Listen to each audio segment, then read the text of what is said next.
let's take a quick look at what James says about a moral holiday. So let's start with saying something about the strenuous mood. What is the strenuous mood? This is something James talks about a lot. It's a very central theme in James' philosophy. Off the top of my head, I don't remember where all he talks about it, if I've ever even read it, which I probably haven't.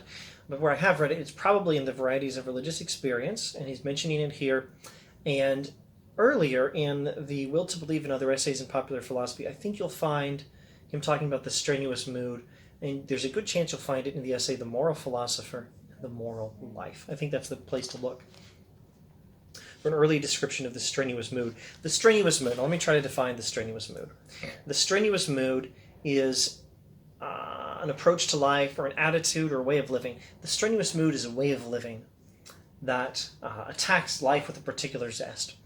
But that's not very specific, is it? The strenuous mood is a way of living that takes life very seriously and that really works hard at it. But that, again, could go any direction. You could take life seriously and work very hard at it and still be a monster. Hitler took life seriously and worked hard at it, right? Or at least that's a plausible interpretation of things. Let's add to our definition. The strenuous mood is a way of living that tries really hard to make the world a better place and that doesn't quit. That doesn't run away from a struggle to make the world better, but runs to it. So the strenuous mood is that. And James thinks that the strenuous mood is good. We ought to live in such a way that we're always working hard at trying to fix things. We never quit, we never give up. And James thinks that in order to live this way, we need to believe certain things about the world. We need to believe, at least most of us, maybe some people are special, but most of us need, in order to be able to live with a strenuous mood, we need to believe that the world is one that has some real problems and that also has some real possibilities. And that these possibilities give us a chance of making the world a better place. That we have the ability to choose between different ways we could live, and that some of those ways can make the world better. So the strenuous mood is that way of life, and it requires us to believe certain things. Now, James sometimes talks about a moral holiday. A moral holiday means, well, let me first put it in very contemporary terms. There's that famous line, history's moral arc is long, but it bends towards justice. Now, think of someone who believes that, who really believes that, and believes that it's inevitable, and thinks, therefore, I can be a total jerk. History will still work itself out and bend towards justice. Because it's inevitable, what I do won't change the final result. I can be a jerk. Maybe I can even do something wrong to help history out. So a moral holiday means taking a break from morality so that you can, so that you can get whatever you want out of taking a break from morality. Be a jerk. Be lazy. A moral holiday means quitting morality for a bit while assuming that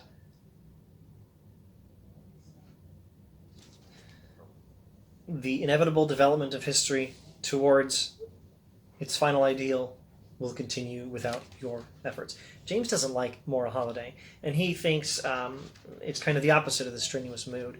And he's interested in a philosophy that will encourage the strenuous mood and will not be an excuse for moral holiday. And that means he's interested in Hegelianism as a bad philosophy, and his own philosophy as a better one. All right, so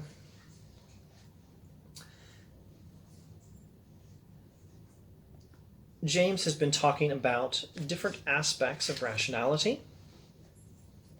Rationality has the intellectual aspect, that means basically our ability to give an orderly account of the world. The aesthetic aspect of rationality, our ability to recognize beauty in the world. The moral aspect of rationality, and that doesn't refer to making good choices so much as it refers to being able to give an orderly moral account of things, such that the world makes some kind of moral sense. And then there's the practical side of rationality, which you might prefer to call moral. That's the side of rationality that helps us to live well. So he's been saying that Hegelianism actually is a philosophy that does pretty well with the intellectual, the moral, and the aesthetic, but it doesn't do so well with the practical. Why? Well, among other things, it's an excuse for a moral holiday. The philosophy of the absolute teaches us the final triumph of the God who is everything, the divinity that infuses all things and is one thing. The ultimate triumph of the absolute is inevitable, and so you don't have to really work at it, do you? You can take a moral holiday. So James thinks Hegelianism encourages moral holidays, and I do believe I could find in my records an old paper I wrote in grad school about how Kierkegaard makes the same criticism of Hegelianism, if you want to know. And if you don't want to know, well, I'm pretty sure he still makes the same criticism of Hegelian philosophy. So Kierkegaard is awesome, William James is awesome. Now let's get to the text. James has been talking about something good about the Hegelian philosophy of the absolute. He said it does give us a sense of peace in the universe. Ultimately, all is right with the world because there is the ultimate reality, the divine, the one that is all things and contains all things, that brings order to all things, and we don't have to worry. Everything's okay. Everything will be all right in the end. In fact, in a manner of speaking, it already is all right because the absolute is real. That's the Hegelian way of thinking, and it has this advantage. It gives us a sense of peace. And that is to the credit of the Hegelian philosophy of the absolute.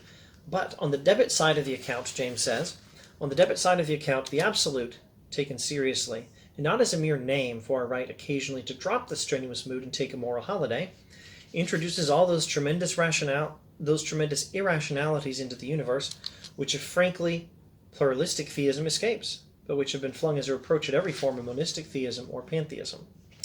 All right, so that's a big sentence. Let's explain some of it and then get back to the sentence and then maybe do the next sentence. So the philosophy of the absolute has some things to its advantage, including, very importantly, that sense of peace it can give us. But it also has some things to its disadvantage. Now, some people will take the philosophy of the absolute just as an excuse to take a moral holiday. That's bad. But if we take it seriously, not just as an excuse for taking a moral holiday, we can find there's still some problems with the Hegelian philosophy of the absolute. And in particular, there are certain tremendous irrationalities in some accounts of the universe, and some accounts of the universe, in fact every form of pantheism, has been accused of these irrationalities. And these irrationalities are very much a factor with the Hegelian philosophy of the absolute. But they're not a factor of a frankly pluralistic theism. If you say that not all is one, that's pluralism, and there is a God, that's theism. James has recently spoken of admitting that the finite world of change and striving, even with a God as one of the strivers, is itself eternal, recognizing a deeply religious, possibly a pantheistic picture of reality, but one that does recognize some sort of a superior God, but it's in a finite world, and God himself is still at work. James says that philosophy does not have these tremendous irrationalities. Now, let me read the sentence again because I think it's beautiful. On the debit side of the account, the absolute, taken seriously and not as a mere name for a right occasionally to drop the strenuous mood and take a moral holiday, introduces all those tremendous irrationalities into the universe which a frankly pluralistic theism escapes, but which have been flung as a reproach at every form of monistic theism or pantheism. Finally, what are these tremendous irrationalities? Next sentence. It introduces a speculative problem of evil, namely, and leaves us wondering why the perfection of the absolute should require just such particular hideous forms of life as darken the day for our human imaginations. So, the problem of evil, in this case, is the difficulty of explaining why on earth should the absolute, the ultimate perfect God who contains all of reality, who is all of reality, on this pantheistic monism, all reality is divine, all reality is one, why should that particular picture of God, why should God, on that particular picture of God, require the Holocaust, require children dying after horrible burn accidents? Why should it require children dying of cancer? Why should it require all the horrible things we have observed in human experience? Why should just such particular hideous forms of life as darken the day for our human imaginations be required by the absolute? If the Hegelian philosophy is correct, this God who is or contains everything, who is the perfect ultimate reality, where all reality is divine and all reality is one, and all reality ultimately is this God, why should that God require the horrors we have witnessed in the world and those particular hideous forms of life as darken the day for our human imagination? If they were forced on it by something alien, and to overcome them, the Absolute had still to keep hold of them. We could understand its feeling of triumph. If the God were finite in power and had to fight against evil, we could understand why some evil was still there and God is still good. But this is the Absolute. This is the philosophy of the Absolute, and that's different. The philosophy of the Absolute can't easily explain this, and that is a tremendous irrationality in the account of the universe that must be considered when we consider whether the correct picture of the universe is the Hegelian philosophy of the Absolute, or whether the pluralistic universe might be a better account of things, where not all is one, even though maybe all is divine. All right, that's quite enough for this week. Thanks for watching.